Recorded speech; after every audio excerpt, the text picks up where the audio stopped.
संत जन बड़ी सुंदर बात कहते हैं, अंते मति सा गति। व्यक्ति मरते समय पर जिस कामना को लेकर के, जिस वासना को लेकर के, जिस उपासना को लेकर के, जिन विचारों को लेकर के अपने शरीर का परित्याग करता है, शरीर को छोड़ता है, अगला जन्म उसका उसी के आधार पर निश्चित हुआ करता है। एक और बात संत जन बड़ा सुंदर एक और भाव देते हैं। पूज्य श्री अवधेशानंद जी महाराज की कथा में सुन रहा था, बड़ा अच्छा भाव कह रहे थे। वो कहते हैं कि हमको कोई और नहीं बनाता, हमको कोई और नहीं बनाता, हम खुद ही खुद को बनाने का सांचा है। सांचा मतलब समझते हो? जैसे वो भट्टे पे ईंट वगैरह बनाई जाती है, उसका सांचा होता है, उसमें वो ठोक देता है और ईंट चप करके तैयार हो जाती है। पात्र इत्यादि बनते हैं, उनके सांचे होते हैं। तो हमको बनाने का हम ही सांचा है, हमें कोई दूसरा नहीं बनाता। जैसे हमारे कर्म होते हैं, जैसे हमारे विचार होते हैं, जैसे हमारे कार्य होते हैं, जैसी हमारी क्रिया होती है, जैसी हमारी वृत्ति होती है, हमारे किए हुए कर्मों के आधार पर ही अगला जन्म निश्चित हो जाता है। अगला जन्म निश्चित हो जाता है। मरते समय अंते मति सा गति, मरते समय पर जैसी मति होगी अगली गति ठीक उसी प्रकार हुआ करती है, वैसा ही व्यक्ति बना करता है। और अंत में मति भी वैसी होती है जैसा जीवन भर जीवन जिया होता है।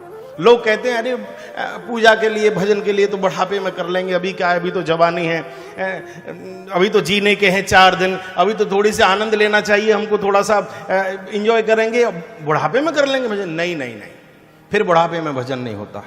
बुढ़ापे में आप वो करते हैं जो आपने जीवन भर किया हुआ होता है। बुढ़ापे में किसी से भजन नहीं होता। बुढ़ापे में 2 काम करता है आदमी। पहला, खांस खांस के पूरा घर गंदा कर देता है, और दूसरा, करा करा के पूरे घर की नींद उड़ा देता है। इसके अलावा और नहीं कुछ कर पाता वो यही करता है, पूरे घर को पीड़ा पहुंचा देता है। नहीं भजन होता। और बुढ़ापे में अगर माला लेके बैठोगे भी ना, तो फिर जीवन में जो किया है आपने, आपका मन उसी में डूबा रहेगा। आपका मन बिजनेस में ही जाएगा, आपका मन व्यापार में जाएगा, आपका मन दूसरे को नीचा दिखाने में जाएगा, आपका मन इधर उधर की वो लगेगा ही नहीं, क्योंकि आपने शुरू से उसको लगाया नहीं। आपने पहले कुछ और किया, अब कुछ और करना तो मुश्किल है, वो तो पहले से किया जाता है।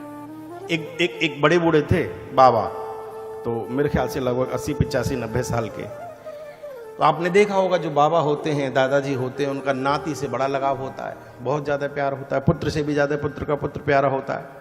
कोई भी बेटा अपने बाप की मूंछ नहीं पकड़ता। आपने देखा होगा, कभी खिलाओ गोद में बच्चे को तो बच्चा बाप की मूंछ बहुत कम पकड़ता है, लेकिन जैसे ही बाबा की गोद में आता है वो सबसे पहले मूंछ ही पकड़ता है बाबा की। वो ऐसे ऐसे पकड़ के बड़ा प्यार करना। अब तो खैर मूंछ वाले बाबा रहते नहीं, कोई मूंछ रखता ही नहीं, सब साफ ही रहते हैं। तो वो ऐसे करके पकड़ लेता है और बाबा को बड़ा अच्छा लगता है।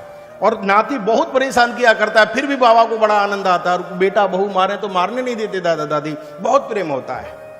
80-90 साल के बाबा थे, मृत्यु आ गई।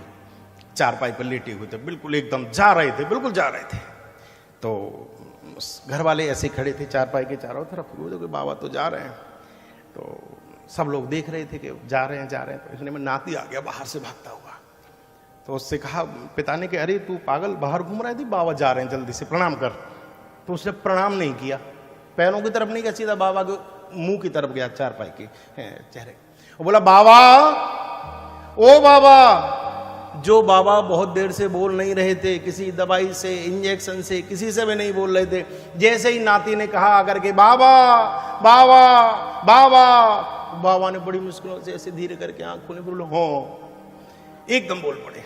तो नाती ने मुस्कुरा के कहा कि कछु खाओगे? हाँ? अरे कि कछु खाओगे? तो बाबा बोले हाँ। तो नाती बोला क्या खाओगे? तो बाबा बोले गरम गरम जलेबी।